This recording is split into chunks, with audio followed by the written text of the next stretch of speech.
بسم اللہ الرحمن الرحیم اللہم صلی علی محمد وعلی محمد۔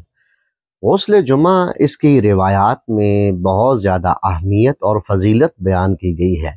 امام جعفر صادق علیہ السلام سے مروی ہے کہ مولا نے فرمایا اگر کوئی شخص جمعہ کے دن غسل کرے تو اس کے گناہوں کا کفارہ قرار پائے گا۔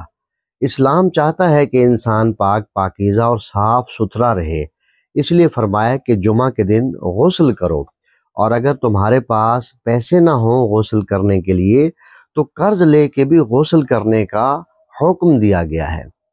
انسان کو جمعہ کے دن نماز جمعہ سے پہلے غسل کر لینا چاہیے، لیکن اگر کسی سبب انسان غسل نہ کر سکے جمعہ سے پہلے تو اس کا جو وقت ہے وہ غروب آفتاب تک ہے، یعنی انسان غروب آفتاب تک غسل جمعہ کر سکتا ہے۔ اور اسی طرح سے اگر کسی کو خوف ہو یا ڈر ہو یا کوئی وجہ ہو یا کوئی ریزن ہو کہ جمعہ کے دن غسل نہیں کر پائے گا تو رجا کی نیت سے انسان جمعرات کو بھی غسل جمعہ کر سکتا ہے۔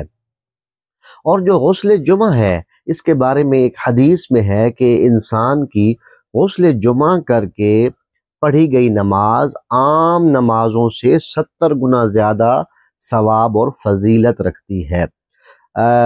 میں آپ کو غسل جمعہ کا طریقہ بتائے دیتا ہوں، توجہ سے سماعت کیجئے گا، دیکھیے گا۔ کوئی بھی غسل ہو، چاہے غسل جمعہ ہو یا کوئی اور غسل، مرد کا ہو یا عورت کا، طریقہ ایک ہی ہے۔ سب سے پہلے نیت کریں گے کہ غسل جمعہ کرتا ہوں یا کرتی ہوں قربتاً اللہ۔